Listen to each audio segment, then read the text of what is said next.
Yo, so what's going on, everybody?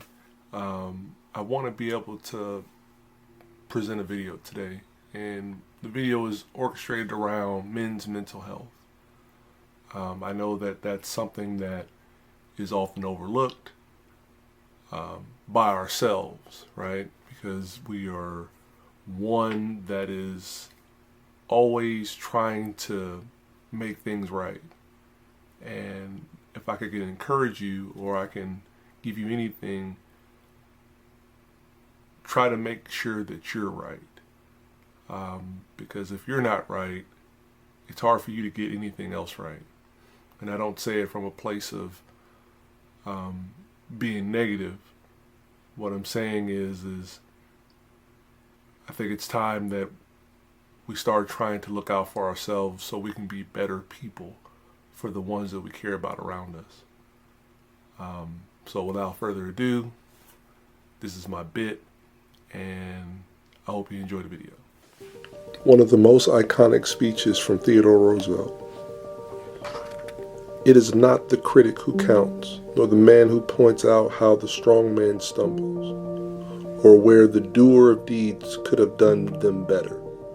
The credit belongs to the man who is actually in the arena, whose face is marred by dust, sweat, and blood, who strives valiantly, who errs, who comes short again and again, because there's no effort without error and shortcoming. But who does actually strive to do the deeds? Who knows great enthusiasms, the great devotions, who spends himself in a worthy cause, who at best knows in the end the triumph of high achievement, and who at the worst, if he fails, at least while daring greatly, so that his place shall never be with those cold and timid souls who neither knew victory nor defeat. This piece is called The Underdog. I like to start off with a biblical verse. Isaiah chapter 6, verse 8. And I heard the voice from the Lord saying, Whom shall I send? Who will go for us? Then I said, Here am I. Send me.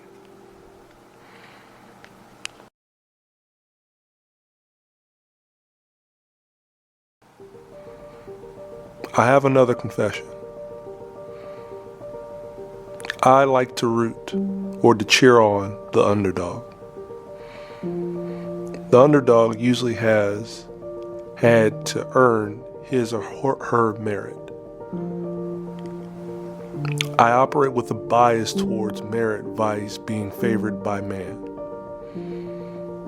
Usually, one who has earned their position in life has an impressive story.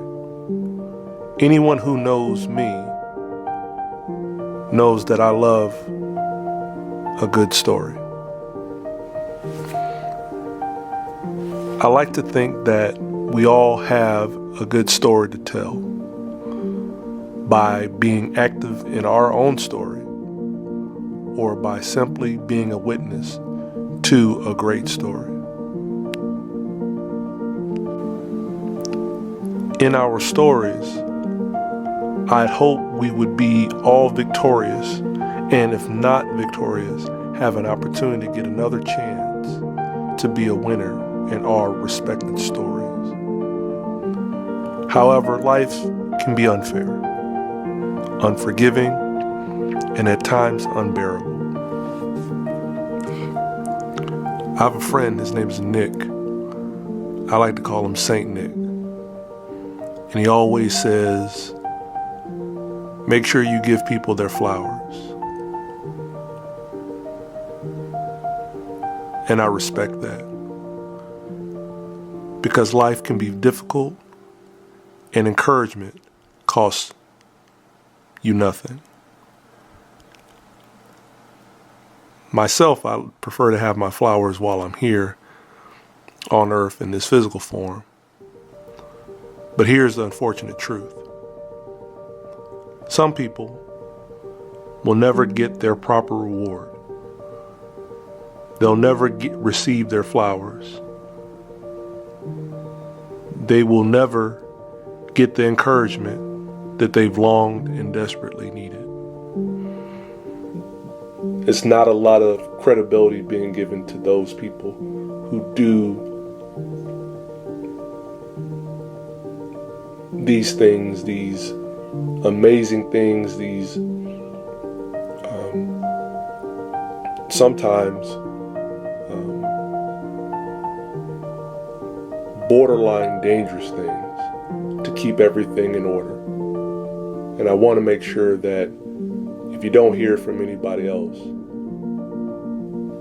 I respect you. And I want to see that your story comes to full fruition. And the vision that you have materialize into the reality that you've always longed it to be. This may sound corny, but I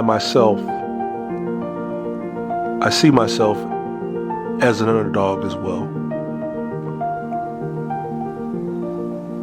And the undertaking in this life is to make the seemingly impossible possible.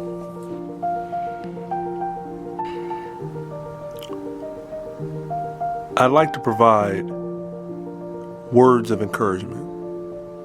Your story matters, and what you do echoes for eternity. I like to think of myself, I want to prevail in life. I want to persevere. And under the banner I'd like to operate within is I do things for the will of God despite all odds. What you feel is real, but it does not have to be your reality. You and you alone are the muse and the sculptor simultaneously. If you're questioning your place in this world, remember, you as well have a story to tell. You have a testimony, and you have a chance to be victorious. And if you do believe in a higher power, you have an opportunity to edify your God's work in this world through you. If you're listening to this, I pray that you always have God's favor. Hopelessness does not have to prevail. That's why you were brought here to this world. You are worthy of what you desire if it is righteous. You may not believe it, but there are friends and loved ones observing you. And their perception of reality is built upon your example, your framework, your template. I don't want to give you any extra or unneeded pressure, so no pressure. But someone believes in you. There is remarkable things happening every day by underdogs, not because we are favored by man, but because we are favored by God. You are seen, I see you, and if no one will say it, I appreciate your efforts. And although it's simply just words, I want to give you your flowers because I think you deserve it.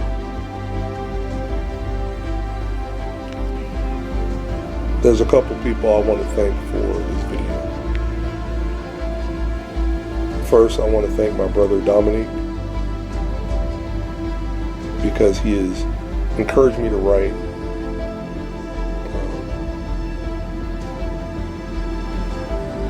Particularly after our mother transitioned to paradise. Shout out to my boy Nick. I'll never forget the term, giving people their flowers. And I think people do deserve their flowers, and I value that. To my friend Leland, rest in peace. I do want to tell you that I remember your story. I remember your efforts. And I hope you were given your flowers in this life.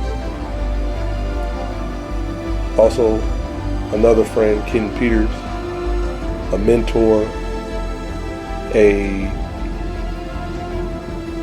man that was committed, and he fought to the bitter end. He lost his fight with cancer this year, but despite all of that, he fought the good fight all the way to the bitter end. And it was a privilege to know him. And also, in closing, to God be the glory, and through him, may all of us be the victors in our story.